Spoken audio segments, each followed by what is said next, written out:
everyone. I'm Alan Lockhart. I work for Royal Bank at West, and I work in the team that's got responsibility for open banking and fintech relations.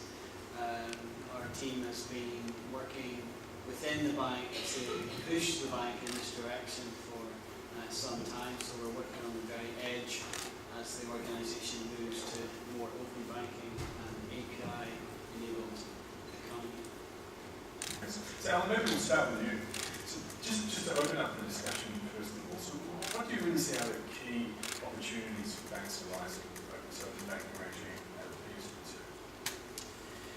Okay, so the first and most obvious one is that we can use this ability to access customer data from any financial institution as a means to share that data with the bank itself and people are applying for accounts. So when credit decisioning, for example, is getting done, today we would expect the customer to come and to bring all that information, their outgoings and income and so on and so forth. Well, you wouldn't need to do that with this. We can just go ahead with that. So that's going to be one of the biggest ones. In addition to that, obviously account aggregation is something that the whole market has been pointing customers towards and customers are demanding. So now you're going to see banks offering account aggregation because that's going to be something that is essentially just required in terms of customer service. And then the final key point I would make on this one is that the ability to collaborate with fintechs, a lot of people make a lot of the competition aspect of it and disintermediation. We'll probably talk about some of those things later.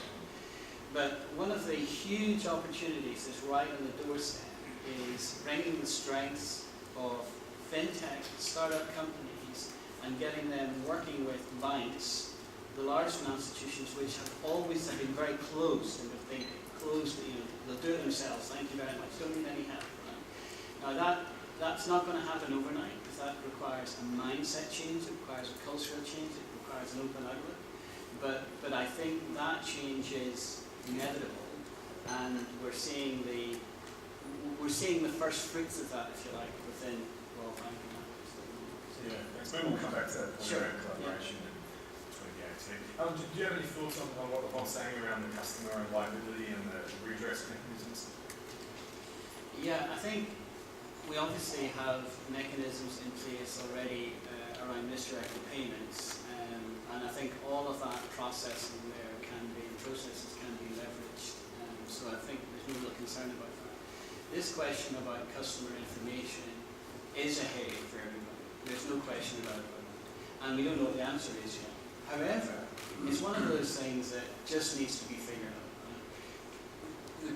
The issue today is that you've only got one institution you're dealing with, it's the bank. And if the bank was to lose information or somehow that was shared inappropriately, then you know where to go to get it sorted. But in the future world where you have tens, maybe hundreds of third parties that have legitimate access to customer data, then it's a completely different kind of situation. Also, if you look at it from the tech point of view, all of those third-party companies, TPPs, will have different approaches to security. So suddenly the attack surface for the nefarious hackers, which are going to continue to increase, right? They've got lots of ports of entry. And so what will happen? Some customers' data will be copied and shared with newspapers and so on and so forth. That will happen. So the long and short of it is that this is one of the problems that needs addressed, that will get addressed by the industry, by the lawyers, by the banks, by the third parties, because there is a will in the industry to sort this. So it needs to be talked about, it needs to be sorted, but it shouldn't, don't look at it as something that poisons the well here. It will not stop the progress here that's happening. Yeah, it's interesting. So there's as you said, there's a lot of work to be done. Yeah. And we do have these hard regulatory deadlines for the next year. So what do you think, Alan, about how can this practically be achieved in this short time? So how can it be achieved?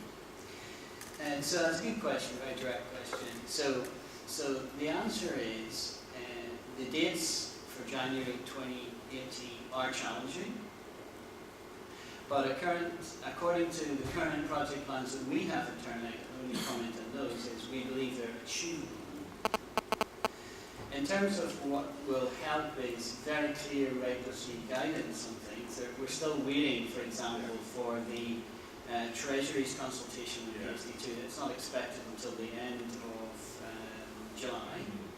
And then the FCA's consultation is not due on PSD2 until the end of October.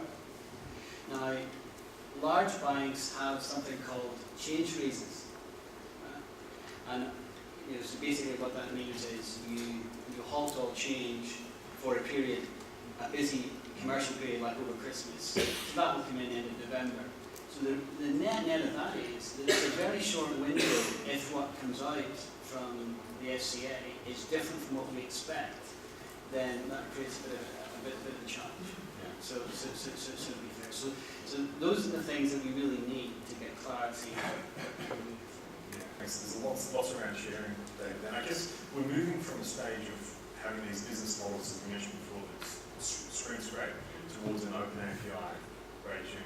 So we've seen some debate between the European Commission and the European Banking Authority as to whether screen scraping will continue once these regulatory deadlines come into place. Do you have thoughts about the future of screen scraping?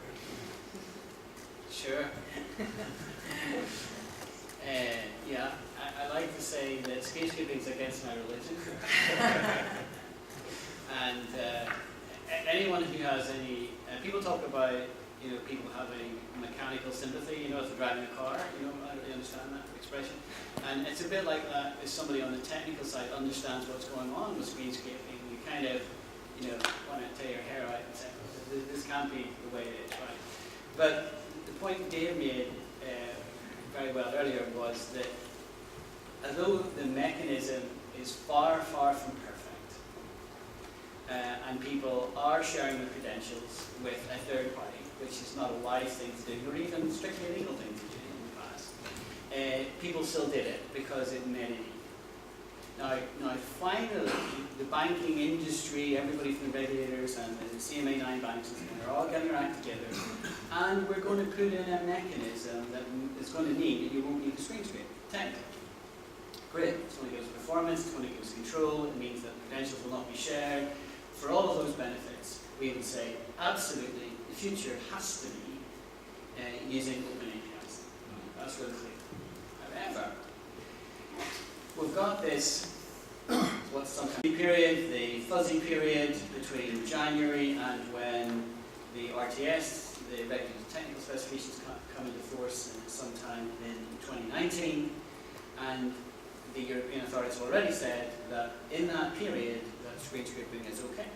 So therefore, the banks need to support that in that interim period. So I mentioned that. But there's another thing. And that is that the whole point of having a portal, whether it's on a website or via some kind of PFM-style app on your mobile device, the whole point of it, it's raison d'etre, is to get a single view of all your financial positions. And there are financial products, like mortgages, like investments, that are not within the scope of open banking or PSD2.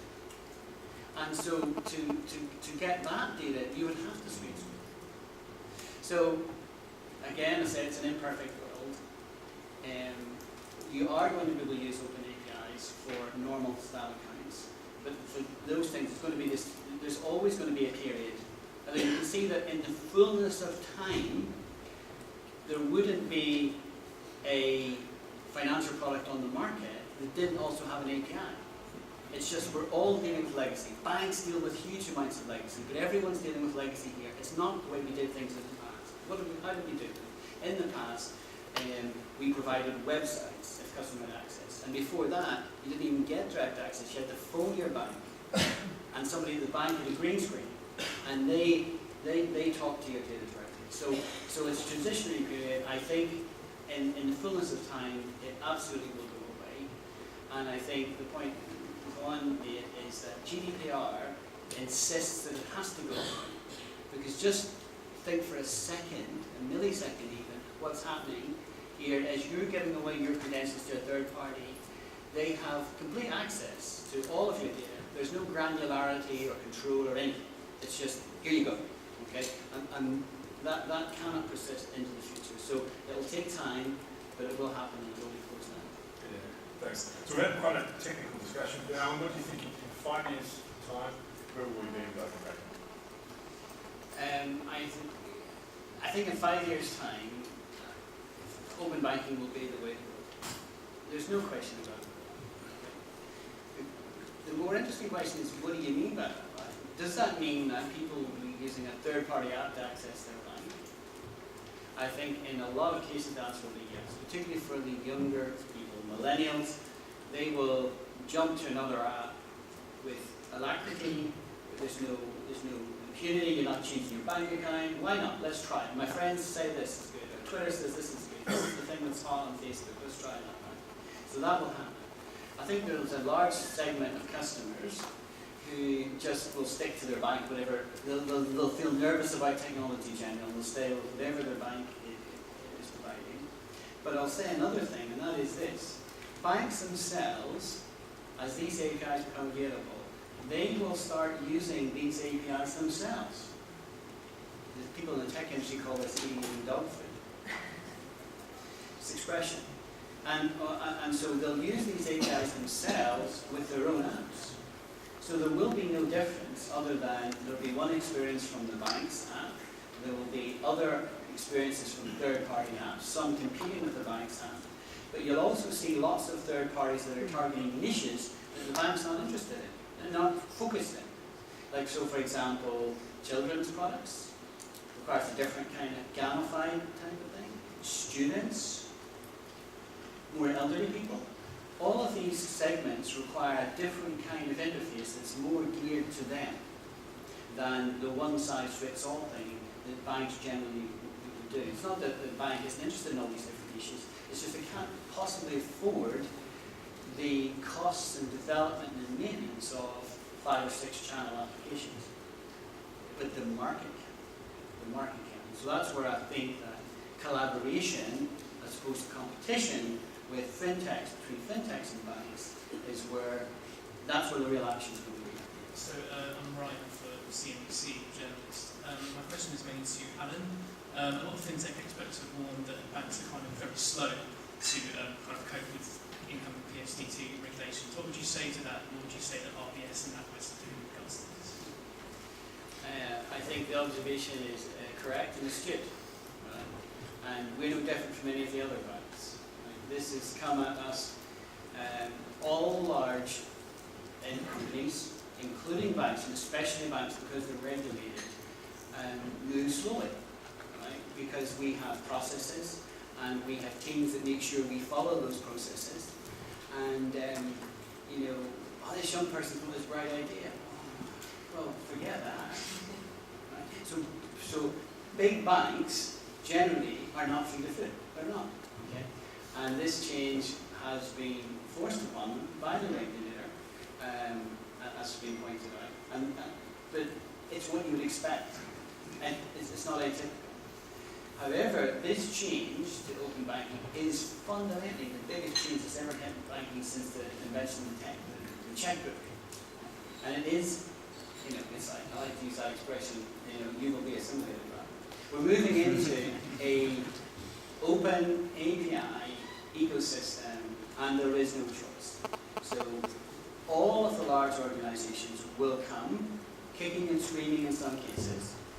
What we are doing as best as we can within our own institution is seeking to accelerate the change, to be, you know, an enzyme to force the reaction so that we really get there and we take advantage of the opportunities that are going to come, because there are opportunities that are going to come, because we don't want to end up as the dumb pike that Dave referred to, right? Because that is absolutely a real and present danger.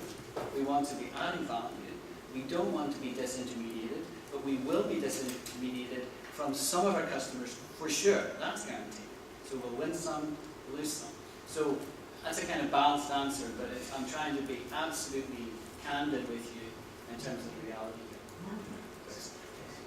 If we just thank our panels, then we'll pass back to ours. Thank you.